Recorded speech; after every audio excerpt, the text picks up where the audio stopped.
जय माता दी। मैं हूं नम्रता पाराशर। आप देख रहे हैं हमारी खास पेशकश माँ का आशीर्वाद। डांडिया और नवरात्र में क्या है कनेक्शन? आखिर लहसुन प्याज में क्या है ऐसा कि इसे खाने से माँ हो जाएंगी रुष्ट? और आखिर में बताएंगे कि वैष्णो देवी में क्यों नहीं है माता वैष्णो की कोई भी मूर्ति। डांडिया और नवरात्र का कनेक्शन आज से कई वर्ष पुराना है। पहले इसे केवल गुजरात और राजस्थान जैसे पारंपरिक स्थानों पर ही खेला जाता था, लेकिन धीरे धीरे इसे पूरे भारत समेत विश्व के कई देशों ने स्वीकार कर लिया। नवरात्र के दौरान पूरा देश माँ दुर्गा की पूजा और उनके जयकारों से गूंज उठता है, लेकिन गुजरात में डांडिया खेलकर इसे कुछ अलग ही अंदाज में मनाया जाता है। जानिए डांडिया का इतिहास और उसके कुछ रंगों को। हिंदू धर्म में ईश्वर की आराधना करने के लिए भजन और आरती की जाती है, जिसे सिर्फ पढ़ा ही नहीं बल्कि संगीत और वाद्य यंत्रों के साथ गाया भी जाता है। भक्ति रस से परिपूर्ण गरबा भी मां अम्बे की भक्ति का तालियों और सुरों से लयबद्ध एक माध्यम है। गुजरात में नवरात्र पर्व के दौरान 9 दिनों तक हर तरफ गरबा और गरबे की ही धूम रहती है।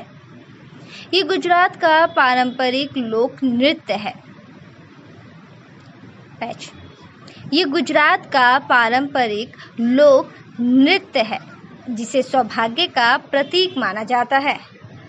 कहा जाता है इन 9 दिनों में गरबा खेलकर भक्तजन माँ दुर्गा को प्रसन्न करने की कोशिश करते हैं और अपने लिए मनचाहे फल की कामना करते हैं।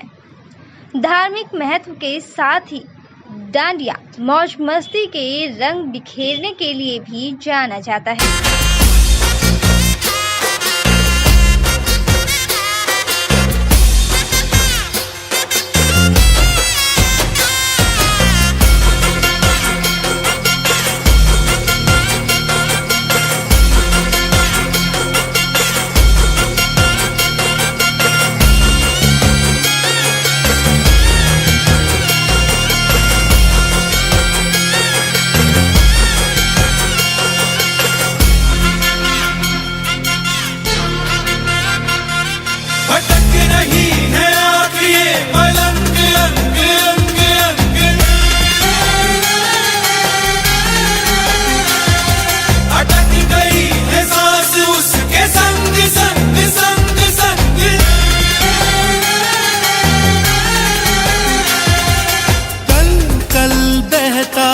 छल छल रहता था।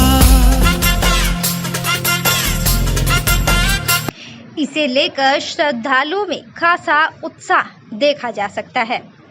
इस आयोजन में सभी आयु वर्ग के लोग शामिल होते हैं। युवाओं के लिए अपने संस्कृति से जुड़ने का ये एक सुनहरा अवसर होता है।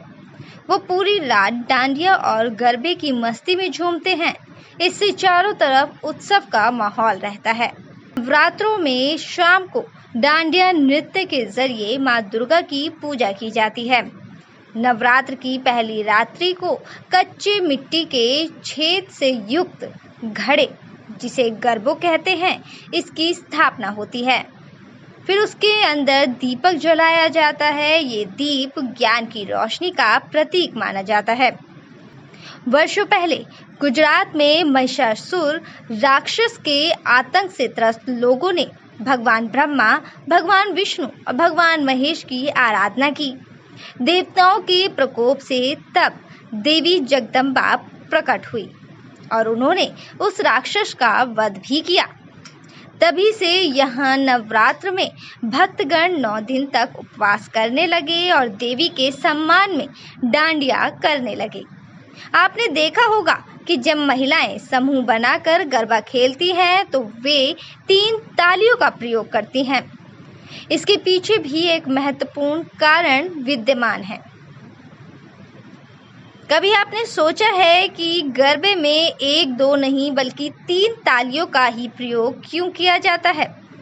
भगवान ब्रह्मा, भगवान विष्णु, भगवान महेश देवों की स्त्री मूर्ति के आसपास ही पूरा ब्रह्मांड घूमता है। इन तीनों देवों की कलाओं को एकत्रित कर शक्ति का आवाहन किया जाता है। पहली ताली भगवान ब्रह्मा अर्थात इच्छा से संबंधित है। ब्रह्मा की इच्छा तरंगों को ब्रह्मांड के अंतर्गत जागृत करती है। ये मनुष्य की भावनाओं और उसकी इच्छाओं का समर्थन करती है।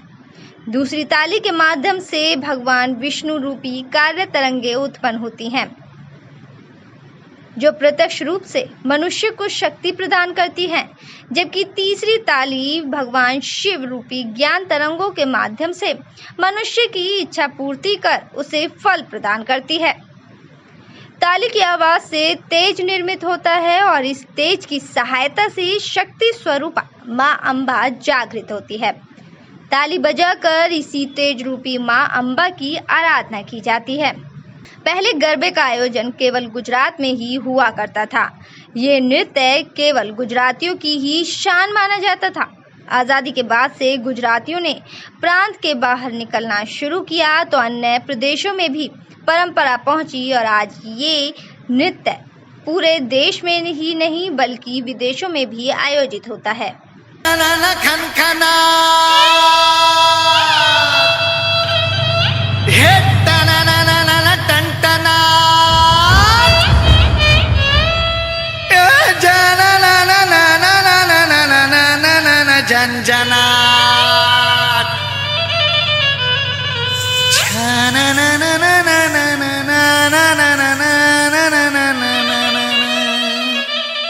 जी जी जी जी जी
था छल छल रहता था।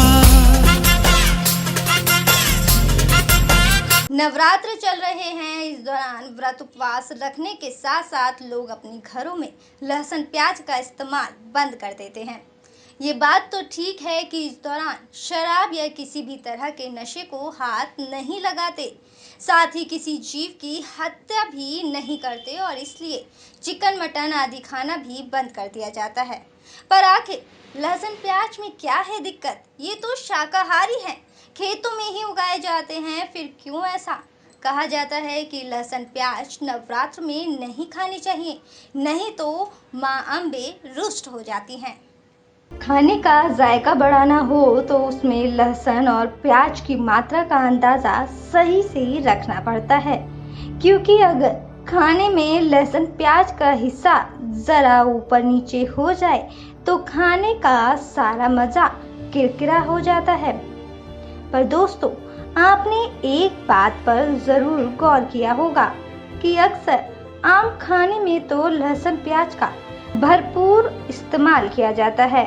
सलाद के साथ भी कच्ची प्याज खाना लोग पसंद करते हैं, लेकिन अगर बात किसी पूजा पाठ या त्योहार के वक्त की आ जाए, जैसे नवरात्र, श्राद्ध या और कोई अन्य धार्मिक पूजा पाठ, तो वही प्याज को खाने में इस्तेमाल करना तो दूर, इन्हें घर में लाने से भी परहेज किया जाता है।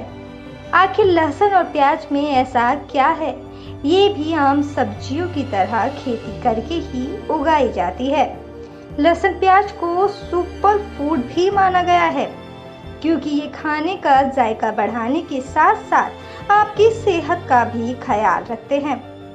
पर क्या आप ये बात जानते हैं कि पौराणिक मान्यताओं के अलावा आयुर्वेद में भी लहसुन प्याज से थोड़ी दूरी बनाने की बात कही गई है। आयुर्वेद में लहसुन और प्याज के कम इस्तेमाल की बात कही गई है। दरअसल अलग अलग खाने को अलग अलग श्रेणी में रखा गया है, सात्विक, तामसिक और राजसिक। सात्विक खाने को खाने से मन शांत रहता है, इंसान की एकाग्रता शक्ति में बढ़ोतरी होती है और इंसान का मन इधर उधर ना भटक कर प्रभु भक्ति में लगता है।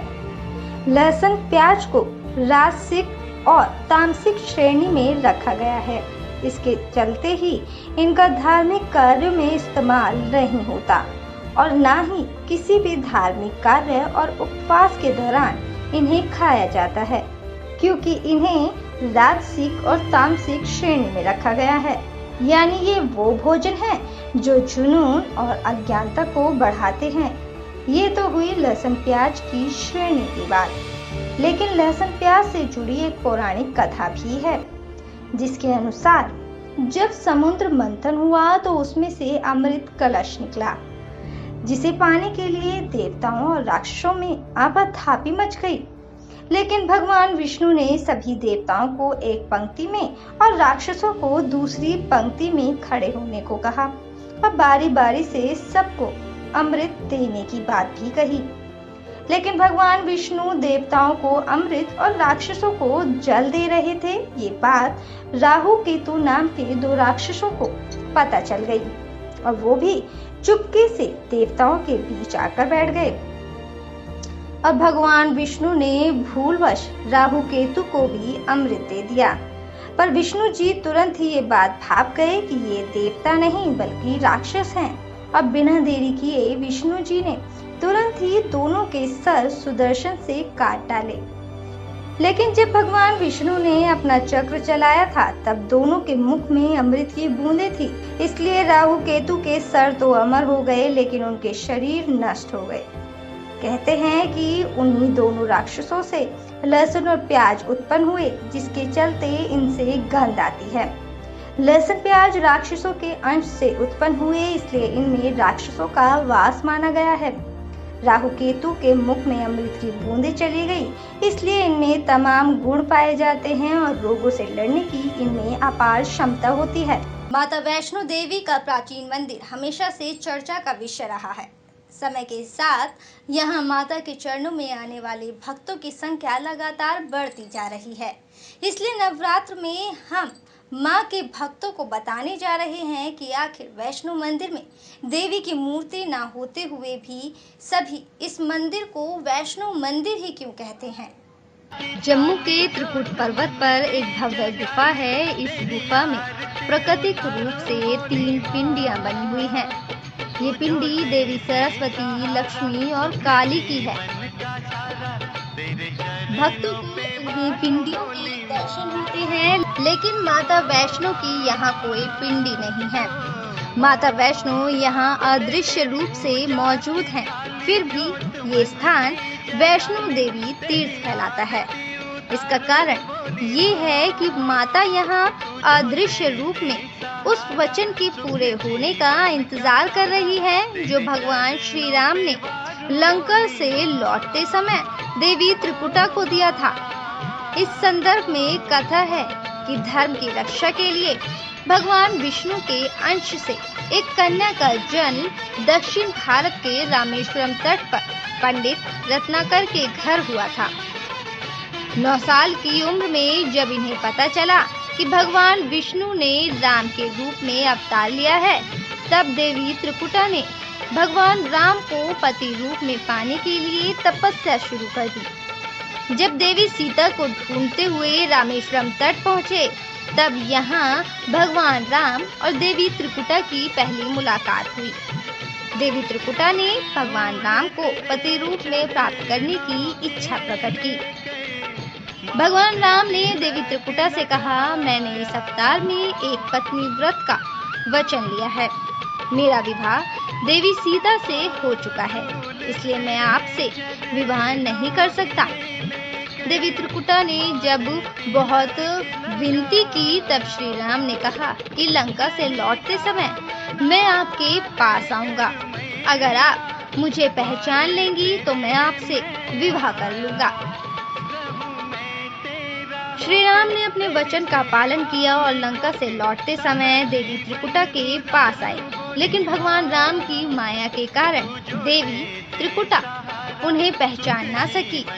त्रिकुटा के दुख को दूर करने के लिए श्री राम ने कहा कि देवी, आप त्रिकुट पर्वत पर एक दिव्य गुफा है। उस गुफा में तीनों महाशक्तियां महासरस्वती, महालक्ष्मी और महाकाली पिंड रूप में विराजमान हैं। आप उसी गुफा में जाकर मेरी प्रतीक्षा कीजिए। कलयुग में जब मेरा अवतार होगा तब मैं आकर आपसे विवाह करूंगा। तब तक महावीर हनुमान आपकी सेवा में रहेंगे और धर्म की रक्षा में आपकी सहायता करेंगे। धर्म का पालन करने वाले भक्तों की आप मनोकामनाएं पूरी कीजिए। भगवान राम के आदेश के अनुसार आज भी वैष्णो माता उनकी प्रतीक्षा कर रही है और अपने दरबार में आने वाले भक्तों के दुख दूर कर रही है। थाली जोत मन की जगाली, तेरी आरती उतारूं बोली माँ। तू जो दे सहारा, सुख जीवन का सारा, तेरे चरणों पे वारूं बोली माँ।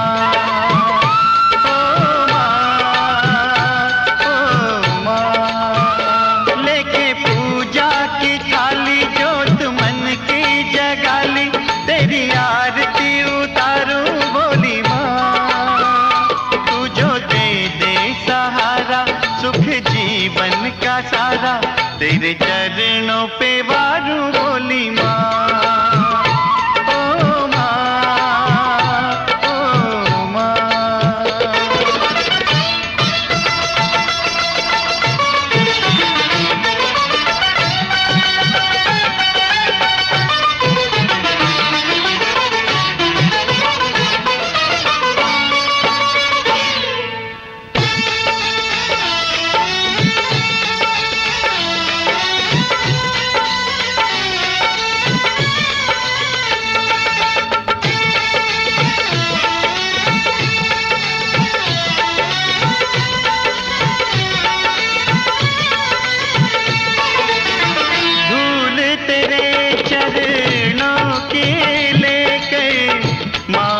तिलक लगाया,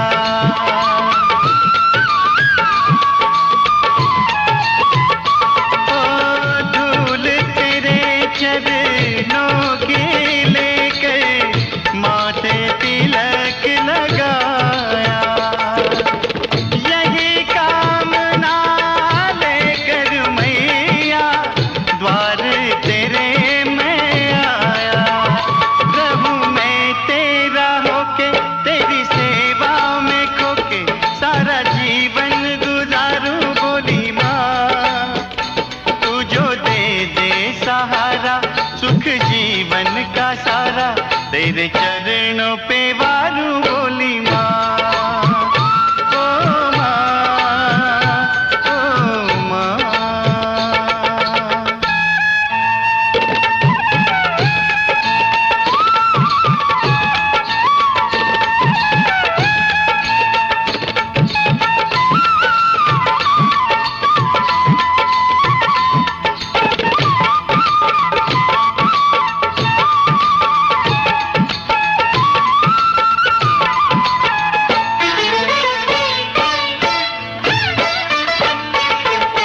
सफल हुआ ये जन्म के मैं था जन्मों से कंगाल।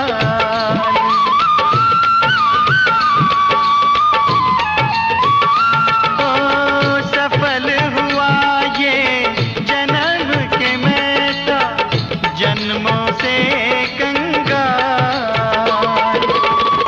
तूने भक्ति का धन देके कर दिया माला माल।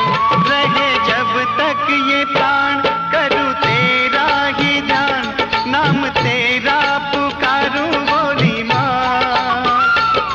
दे सहारा, सुख जीवन का सारा, तेरे चरणों पे वारूं बोली माँ।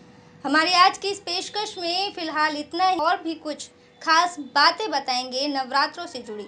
तब तक आप देखते रहिए BVM न्यूज़। जय माता दी।